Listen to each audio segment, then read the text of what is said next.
ये Uttar Pradesh public service commission का paper second general studies second CSAT का part 2 होगा।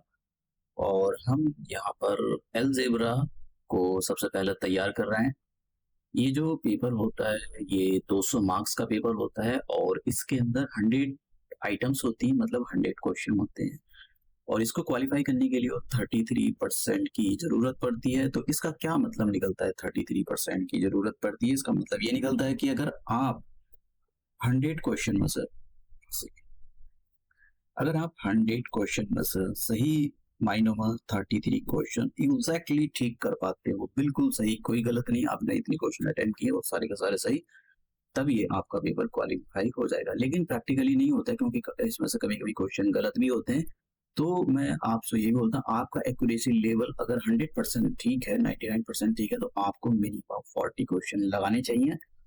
और अगर आपका जो एक्यूरेसी लेवल वो अच्छा नहीं है तो आपको 50 क्वेश्चन लगाने चाहिए। और अगर आपका मिनिमम 50 क्वेश्चन, अगर आपका जो एक्यूरेसी लेवल और भी खराब है तो आपको 60+ क्वेश्चन लगाने चाहिए। इसके अंदर 2 घंटे का टाइम मिलता है और 100 क्वेश्चन होते हैं, तो आपको इसके अंदर 66% ही मार्क्स, 60% सॉरी 66 मार्क्स ही आपको सिक्योर करने होते हैं, परसेंटेज नहीं है ये।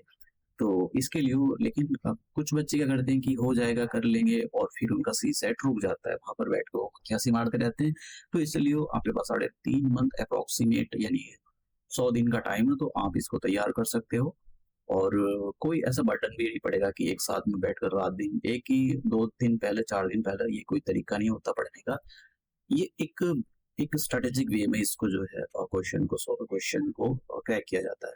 तो हम पहले ये वाला पोर्शन पढ़ रहे हैं अलजेब्रा का, उसके बाद में मैं आपको अर्थमेटिक मीन पढ़ाऊंगा। सारी चीजें मैं इस लायक बना दूंगा आपको कि आप जो है अपना क्वेश्चन पेपर इजीली सॉल्व कर पाओ। और ये सारी जो चीजें हैं मैं आपको ABCD से पढ़ा रहा हूँ यहाँ पर, चाहे आप हिंदी मीडियम के हो, इंग्लिश मीडियम के हो, उसको कोई फर्क नहीं पड़ता। मैं आपको साथ साथ में पिछले साल के जो क्वेश्चन है वो भी सॉल्व कराता जा रहा हूँ कि आयोग किस टाइप के क्वेश्चन देता है। और अपनी साइड से भी मैं क्वेश्चन एज ए प्रैक्टिस, आपको कोई टेस्ट सीरीज ज्वाइन करने की जरूरत नहीं, किसी प्राइवेट पैसे देकर 1000 2000 या फिर कोई आप, अगर आप किसी एक फैमिली से आते हो जो गरीब फैमिली है तो आप इनका फायदा उठा सकते हो, अदरवाइज आप स्किप कर सकते हो। और कोई जो कोचिंग ले रहा हो आप वहां पर कंटिन्यू रहे तो अच्छा फायदा होगा, आपको इधर उधर जाने की जरूरत नहीं है। तो ये आपका जो है जो पेपर है, ये पेपर की डेट है, आप देख सकते हो 27 अक्टूबर आपका पेपर होगा। तो अब देखते हैं हम क्वेश्चन की ओर। तो अब यहाँ पर मैं आपको मैंने आपको कुछ फॉर्मूलाज बताए थे। तो पहले मैं आपको थोड़े से फॉर्मूलाज बताता हूँ 2 3, और फिर उस पर क्वेश्चन करेंगे कि अगर आपको वो कॉन्सेप्ट अच्छे से पता है तो आप क्वेश्चन को इजीली हैंडल कर सकते हो। तो मैंने आपको A+B का होल स्क्वायर के फॉर्मूला बताया था। इसका फॉर्मूला होता है A² B² +2AB। और एक मैंने A-B का होल स्क्वायर का फॉर्मूला बताया था A² +B² -2ABC।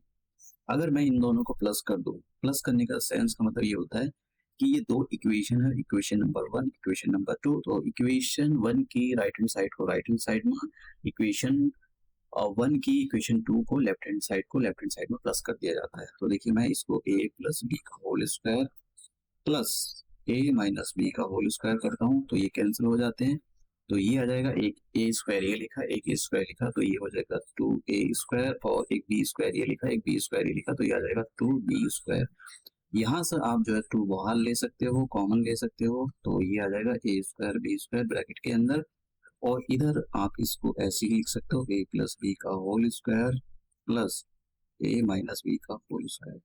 आप इसको सीक्वेंस को आगे पीछे कर सकते हो, ये जो प्लस वाला है इसको बाद में लिख सकते हो, और ये जो माइनस वाला है इसको पहले लिख सकते हो। इसका मतलब ये है कि आप A-B को पहले लिख सकते हो, प्लस का साइन लगाओ, और A-B को पहले लिख दिया और A+B को बाद में लिख सकते हो। और अंश जो इसका जो रिजल्ट है वो A ब्रैकेट के बाहर 2 और फिर ब्रैकेट के अंदर A+A² B² ये। तो आप इसको ऐसे भी लिख सकते हो और ऐसे भी लिख सकते हो, उससे कोई फर्क नहीं पड़ता है। अब मैं आपको जरा इसी कॉन्सेप्ट पर जो क्वेश्चन है, अगर आपको ये आता है तो बड़े आप आसानी से क्वेश्चन को विद इन टाइम में कर पाओगे, जैसे कि ये यहाँ पर क्वेश्चन दे रखा है। अब जरा हम इसको क्वेश्चन को सॉल्व करते हैं। देखिए यहाँ पर कॉन्सेप्ट क्या है, कॉन्सेप्ट ये है कि एक बार a प्लस बी जुड़ रहा है और उसका होल स्क्वायर हो रहा है, फिर a माइनस बी, a में से b सब्ट्रैक्ट हो रहा है और उसका होल स्क्वायर हो रहा है, तभी ये कॉन्सेप्ट काम करता है। अगर a और b की वैल्यू यहाँ पर बदल जाए तभी ये काम नहीं करता है। तो ये क्वेश्चन है जैसे कि अब देखिए यहाँ पर 2.6 मैं यहाँ पर एक सेकंड, हाँ ठीक है, 2.697 माइनस 0.498 का होल स्क्वायर प्लस 2.697 प्लस 0.498 का होल स्क्वायर। तो आप बोल सकते हो कि ये a है और ये b है और ये a है, ये b है। तो आप देख रहे हो a प्लस, शुरू में a माइनस बी का होल स्क्वायर हो रहा है, फिर a प्लस बी का होल स्क्वायर हो रहा है, और जैसे मैंने कहा था a प्लस बी का होल स्क्वायर पहले लिख सकते हो, उसको बाद में भी लिख सकते हो, आंसर में कोई फर्क नहीं पड़ेगा। तो इस हिसाब से इस वाली आइडेंटिटी से पहला आप कैसे भी लिख सकते हो, उसको कोई फर्क नहीं पड़ता है। ये बस देखने का एक नजरिया है कि आप उसको कैसे देख पा रहे हो। इसका जो आइडेंटिटी होती है वो ये होती है a स्क्वायर बी स्क्वायर, इसके हिसाब से। तो अब यहाँ पर a का रोल प्ले कर रहा है, ये b का रोल प्ले कर रहा है, तो मैं इसको ऊपर वाले पोर्शन को, देखिए मैं क्वेश्चन नहीं दूंगा मैं, क्योंकि आपको विद इन टाइम है तो ये क्वेश्चन रिपीट नहीं करना होता, बस कॉन्सेप्ट के थ्रू अपना आंसर। तो यहाँ पर a का रोल, तो 2 बाहर निकाल लो, यहाँ पर मैं क्वेश्चन को सॉल्व, a का रोल कर रहा है, a का रोल यहाँ पर 2.697 कर रहा है, तो मैं यहाँ पर इसको थोड़ा सा अच्छे से लिख देता हूँ, 2 एक ये वाला ब्रैकेट, तो 2.697 और इस पर होल स्क्वायर कर देता हूँ, बीच में यहाँ पर मुझे प्लस लगाना है। बी का रोल कौन प्ले कर रहा है, 0.489, तो मैं यहाँ पर 0.489 स्क्वायर कर देता हूँ और ये ब्रैकेट बंद। याद रहे ऐसे जब भी क्वेश्चन आते हैं तो उसके अंदर नीचे वाले पोर्शन को मत छेड़ना आप, और ये जो लिखा हुआ है देखो ये और ये, तो देखो यहाँ पर लिखा है 2.697 मल्टीप्लाई 2.697, यानी दोनों दो नंबर एक ही जैसे, उनकी दो मल्टीप्लाई हो रही है, तो हम इसको ऐसे लिख सकते हैं कि 2.697 का होल स्क्वायर और ये बीच में प्लस है तो आप ऐसे लगा दो, और इसको लिख सकते हो आप 0.498 का होल स्क्वायर। और ये तो अगर आप देख पा रहे हो तो ब्रैकेट के अंदर एक जैसी चीजें बन गई और ये कैंसिल आउट हो जाएंगी, तो आंसर आपका आ जाएगा 2।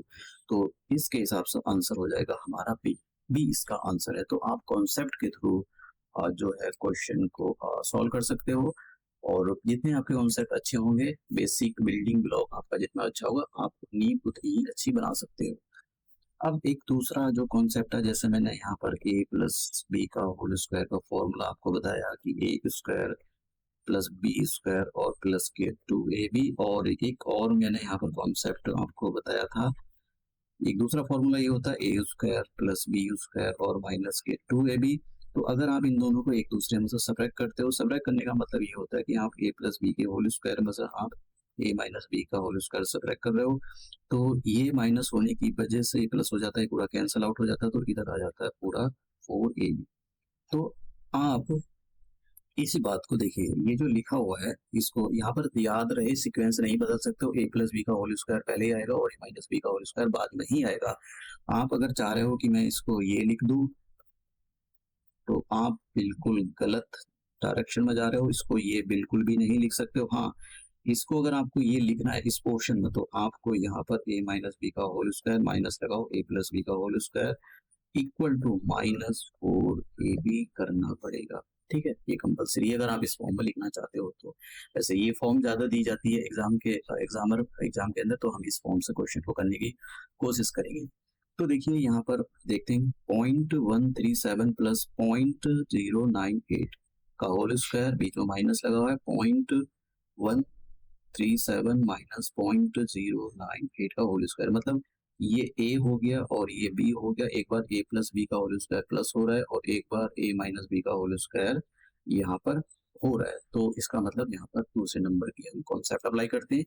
कॉन्सेप्ट क्या कहता है कि आप पहले 4 लिखो, 4 के बाद a मल्टीप्लाई b, a का रोल यहाँ पर ये कर रहा है, तो 0.137 मल्टीप्लाई 0.098, सॉरी यहाँ पर जीरो का ये, ठीक है, ये और नीचे जो वाला है उसको पोर्शन को आपको कुछ नहीं बोलना है, 137 मल्टीप्लाई 0.098 और आप देख रहे हो तो ब्रैकेट के अंदर एक ही जैसी चीजें बन गई, ये कैंसिल आउट हो जाएंगे और आंसर आ जाएगा 4।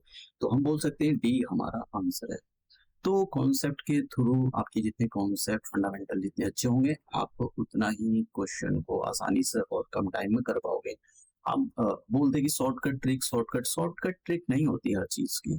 क्वेश्चन की डिपेंड करता है कि आपके कॉन्सेप्ट कितने अच्छे हैं, इस बात पर निर्भर करती है ये बात कि आप जो क्वेश्चन कर पाओगे या नहीं कर पाओगे। ठीक है, अब मैं यहाँ पर एक क्वेश्चन आपको हाँ, ये क्वेश्चन कराने की कोशिश करता हूँ, काफी अच्छा क्वेश्चन है।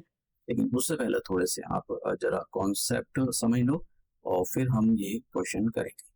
तो क्वेश्चन क्या है, कॉन्सेप्ट क्या है, जरा इस क्वेश्चन के थ्रू मैंने आपको पीछे फॉर्मूलाज बताए भी थे, जरा फॉर्मूला समझ लो। मैंने आपको एक फॉर्मूला तो ये बताया था, A cube plus B cube equal to bracket के अंदर ए प्लस बी और ब्रैकेट के अंदर A square plus B square minus A B, ये यहाँ पर स्क्वायर लगाओ, ये मैंने यहाँ पर फॉर्मूला बताए थे। एक फॉर्मूला और था कि A cube minus B cube equal to bracket के अंदर ए माइनस बी और दूसरे ब्रैकेट के अंदर ए स्क्वायर बी स्क्वायर और प्लस का ए बी। कभी कभी दोनों के अंदर धोखा हो जाता है, यहाँ पर माइनस होता है, यहाँ पर प्लस होता है, यहाँ प्लस होता है, यहाँ माइनस होता है, तो यहाँ पर इस बात को ध्यान देने की जरूरत है इस बात पर। अब देखिए ये क्वेश्चन है तो हम यहाँ पर समझते हैं और अप्लाई करते हैं।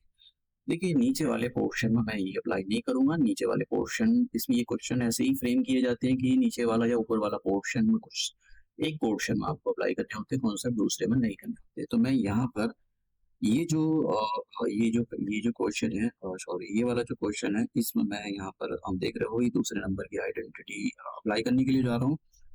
दूसरे वैसे पहले मुझको ये वाला कराना चाहिए, तो इस वाले क्वेश्चन में मैं जो है ये वाली आइडेंटिटी अप्लाई करने के लिए जा रहा हूँ, पहली वाली। और फिर ठीक है, देखिए इसको 10.3 मल्टीप्लाई 10.3 मल्टीप्लाई 10.3 प्लस 1, तो क्या आप 10.3 को इस टाइप से लिख सकते हो, 10.3 का क्यूब, ये प्लस का साइन ऐसे लगा दो, और 1 का क्यूब करोगे तो आप 1 का क्यूब का मतलब 1 की पावर 3 का, 1 की पावर 3 का मतलब ये होता है कि 1 की पावर 3 1 मल्टीप्लाई 1 मल्टीप्लाई ये, तो इसकी वैल्यू 1 ही आती है, मतलब आप 1 को ऐसे भी लिख सकते हो। नीचे वाले पोर्शन को आप जरा थोड़ा सा ऐसे लिखो, 10.3 मल्टीप्लाई 10.3, तो आप इसको लिख सकते हो 10.3 का होल स्क्वायर, और नीचे लिखा हुआ है और ये 10 पॉइंट माइनस 10.3 प्लस 1, जरा यहाँ इसको नीचे वाले पोर्शन को कुछ मत बोलो, ऐसे ही लिखा रहना। तो आप इसको ये भी बोल सकते हो कि 1 का स्क्वायर, ठीक है, अगर आपको नहीं पता तो छोड़ भी सकते हो। अब मैं यहाँ पर जो है आइडेंटिटी अप्लाई कर देता हूँ, तो क्या होता है कि ब्रैकेट में 10.3 मतलब ये ए का रोल हो गया और ये बी का रोल प्ले करेगा, तो यहाँ पर ए प्लस बी और ब्रैकेट के अंदर ए स्क्वायर मतलब 10.3 का स्क्वायर प्लस 1 का स्क्वायर, और यहाँ पर माइनस ए बी, देखिए आप यहाँ पर ध्यान दे जरा इस वाले पर, माइनस ए बी, तो कितना आ जाएगा, माइनस ए बी माइनस ए मतलब 10.3 मल्टीप्लाई 1, और इसको बंद कर दें आप, और नीचे वाला जो पोर्शन है उसको आप ऐसे ही लिखा रहने दें। तो ये लिखा हुआ है 10.3 प्लस 1 का होल स्क्वायर, और आप अगर केयरफुली देख पा रहे हो तो ये जो पूरा पोर्शन है एक ही जैसा लिखा हुआ है, सीक्वेंस आगे पीछे हो सकता है, 10 पॉइंट यहाँ पर माइनस 10.3 पहला आ गया, यहाँ पर बाद में आ गया, उसको कोई फर्क नहीं पड़ता है, तो ये पूरा कैंसिल। क्या बचा हमारे पास, रिमेनिंग पार्ट बचा, तो अब 10.3 के अंदर आप 1 प्लस करोगे तो ये आ जाएगा 11.3, तो दिस इज द आंसर, तो 11.3 सी इसका आंसर होगा। तो आप क्वेश्चन को आसानी से और कम समय में कर सकते हो अगर आपके कॉन्सेप्ट अच्छे हैं। अब ये दूसरे फॉर्मूलाज में क्वेश्चन कराने के लिए जा रहा हूँ, तो दूसरे फॉर्मूलाज पर ये जो है हम इसकी वैल्यू निकाली है, तो नीचे वाले पोर्शन को आपको कुछ नहीं बोलना है, तो आप जो है ऊपर ये वाला कॉन्सेप्ट लगाओगे कि 0.96 माइनस 0.1 एक ब्रैकेट में लिखो, और 0.96 का होल स्क्वायर, और यहाँ पर लिखो 1.1 का होल स्क्वायर प्लस 0.96 मल्टीप्लाई 0.1, ये पॉइंट यहाँ पर लगा हुआ है बंद कर ब्रैकेट के अंदर। नीचे का जो पोर्शन है उसको कुछ मत बोलो, उसको ऐसा का ऐसे ही लिख दो, और 0.96 प्लस ये, तो अगर आप इसको देख पा रहे हो तो ये सारी चीज़ें एक ही जैसी लिखी हुई हैं और फिर आप उसको जो है कैंसिल भी कर सकते हो। तो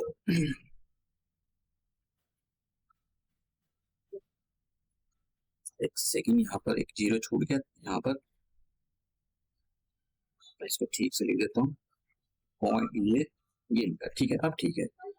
तो ये जो लिखा हुआ है ये बिल्कुल ठीक लिखा हुआ है, और मैं आपको ये जो अगर आप इन दोनों की मल्टीप्लाई करोगे तो ये आ जाएगा 0.096, ठीक है। तो ये जो लिखा हुआ है ये वाला पोर्शन, इसकी जगह ये 0.096 लिखा हुआ है। तो इस केस में ये पूरा सिस्टम ब्रैकेट के अंदर जो लिखा हुआ है, ऊपर वाले ब्रैकेट के अंदर जो चीज लिखी हुई है पूरी तरह से कैंसिल आउट हो जाएंगी, न्यूट्रल हो जाएंगी, और अंदर क्या बच जाएगा 0.96 माइनस 0.1। तो अगर आपको सही कैलकुलेशन आती है तो आप देख पा रहे हो कि जो हमारा आंसर है वो 0.86 है, तो 0.86 हमारा ए आंसर है, ए इसका सही आंसर है। ठीक है, तो हम अब आज का लास्ट क्वेश्चन और क्वेश्चन देखते हैं कॉन्सेप्ट पे।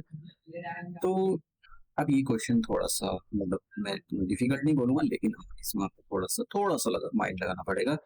तो देखिए, मैं इसको जो ये लिखा हुआ है मैं क्वेश्चन यहाँ पर लिखने के लिए जा रहा हूँ, तो मैं 8 को ऐसे लिख देता हूँ 2 की पावर 3 मल्टीप्लाई, और ये जो 3.75 का होल स्क्वायर प्लस 1 को लिख देता हूँ 1 का क्यूब, अपॉन में नीचे वाले पोर्शन को मुझको कुछ नहीं बोलना है, उसको आप ऐसा का ऐसे ही लिख दो, और 6 माइनस 6.5 इसको ऐसे लिख दो। अब देखिए, मैं जब भी ऐसा कुछ लिखा हुआ a की power 3 plus B multiply b की पावर 3, तो आप दोनों को एक ही ब्रैकेट के अंदर, जब पावर सेम होती है बीच में मल्टीप्लाई होता है, तो एक ही ब्रैकेट के अंदर आप ऐसे लिख सकते हो। तो इसी हिसाब से वो 2 मल्टीप्लाई 3.75 को मैं एक ब्रैकेट के अंदर बंद करके पावर 3 कर देता हूँ, और मैं यहाँ पर इसको ऐसे लिख देता हूँ। नीचे वाले को मैंने जैसे कहा कि आपको उसको कुछ नहीं बोलना है। ये क्वेश्चन ऐसे डिजाइन किए गए हैं कि आपको नीचे वाला या ऊपर वाला पोर्शन कोई सा एक सॉल्व करना होता है। तो फिर मैं यहाँ पर पहले नंबर का फॉर्मूला अप्लाई करने के लिए जा रहा हूँ, तो ये आ जाएगा, पहले टर्म को आप ऐसे ही लिखो प्लस 1, दूसरे ब्रैकेट दूसरे वाले, देखिए मैं यहाँ पर ये वाला पहले नंबर की जो आइडेंटिटी इसको अप्लाई करने के लिए जा रहा हूँ, मैं बार बार आपको दिखा रहा हूँ जिससे आपको ये याद हो जाए। तो अब ब्रैकेट के अंदर हमको क्या लिखना है, ब्रैकेट के अंदर ये पूरा ए का रोल प्ले कर रहा है, ये पूरा सिस्टम ए का रोल प्ले कर रहा है, ये बी का रोल प्ले कर रहा है। तो ए स्क्वायर का मतलब 2 मल्टीप्लाई 3.75 का स्क्वायर प्लस 1 का स्क्वायर, और यहाँ पर माइनस ए इंटू बी, ए का रोल यहाँ पर 2 मल्टीप्लाई 3.75 और बी का रोल यहाँ पर 1 प्ले कर रहा है। ठीक है, और नीचे वाला जो पोर्शन है 7.5 का स्क्वायर माइनस 6.5, इसको ऐसे लिख दो। अब देखिए, मैं यहाँ पर मल्टीप्लाई करके आपको दिखा देता हूँ कि कैसे मल्टीप्लाई करोगे, कैसे सॉल्व करके ये जो है ये आएगा। तो 2 जो आप 5 टू ज़ा 10 कैरी ओवर 1, 7 टू ज़ा 14 और एक कैरी 15, कैरी 1 बचा, 3 टू ज़ा 6 और 7, 2 डिजिट के बाद राइट से डेसिमल लगा दो, यानी 7.5 का स्क्वायर यहाँ पर 7.50 का स्क्वायर। अब जरा यहाँ पर एक और चीज समझ लो, अगर ये नंबर लिखा है 7.5 और एक नंबर मैंने यहाँ पर 7.50 ये लिखा हो, तो दोनों का मतलब सेम होता है। जब भी डेसिमल के राइट में कोई डिजिट लिखा हो, कोई नंबर लिखा हो 1 2 3 4 ऐसा कुछ, तो उसके आप पीछे कितने भी जीरो लगा सकते हो, उससे कोई फर्क नहीं पड़ता। ये 7.50, इसके आप पीछे 10,000 20,000 जितने जीरो लगाना चाहो आप उतने लगा सकते हो, उसका मतलब 7.5 ही रहेगा। तो ये यहाँ पर समझने की जरूरत है। इसका मतलब क्या हुआ, इसका मतलब ये हुआ, ये जो 7.50 है इसका मतलब 7.5 ही है। तो अब मैं ये वाला जो पोर्शन है इसको यहाँ पर मल्टीप्लाई करके भी लिख लेता हूँ। तो ये कितना आ जाएगा, 7.50 प्लस 1, ये वाला पहला ब्रैकेट मैंने सॉल्व कर लिया। अब दूसरा ब्रैकेट जब मैंने सॉल्व किया तो ये आ गया था पॉइंट, इसको मैं 7.5 का होल स्क्वायर ऐसे लिख सकता हूँ, 1 का होल स्क्वायर ऐसे लिख लो आप, और ये जो लिखा है इसके आप मल्टीप्लाई करोगे तो कितना आ जाएगा 0.7.5, ये हमारे पास आ जाएगा। और नीचे वाला जो पोर्शन है यहाँ पर जगह कम है, तो मैं इस नीचे वाले पोर्शन पर डॉट लगा देता हूँ। अब देखिए यहाँ पर ये जो ब्रैकेट के अंदर लिखा हुआ है इसको मैं सॉल्व कर देता हूँ, तो ये कितना आ जाएगा 7.50 में आप 1 प्लस करोगे तो कितना आ जाएगा 8.50 आ जाएगा, और ब्रैकेट को मैं बंद कर दो, और इसको ऊपर वाले को जो आप सॉल्व करोगे इन दोनों को सॉल्व करोगे, यानी 7.5 में से आप 1 सब्ट्रैक्ट करोगे तो ये माइनस का 7.5 का स्क्वायर माइनस 6.5 आ जाएगा, और आप देख रहे हो तो नीचे सेम नंबर लिखा हुआ है 7.5 का होल स्क्वायर माइनस के 16। तो इससे पूरा हो गया तो क्या बचा 8.5 हमारा आंसर है। तो 8.5 देखो कौन सा आंसर है 8, सॉरी ये यहाँ पर नंबर इरेज हो गया किसी तरह से, तो मैं यहाँ पर लिख देता हूँ, ये गलती से यहाँ पर ये 5 था, ठीक है। तो ये नंबर जो है यहाँ पर किसी तरह से पता नहीं कैसे इरेज हो गया, मैंने ध्यान नहीं दिया। तो आप जो है आंसर इसका 7.5, तो ये इसका आंसर है, आंसर इसका डी हो जाएगा, ठीक है। तो आंसर इसका जो है डी आंसर इसका। तो इस टाइप से आप जो है तैयारी कर सकते हो और अपना जो है पेपर इसको क्वालिफाई कर सकते हो। अब मैं ये समाप्त करता हूँ, मिलते हैं हम अपने नए लेक्चर।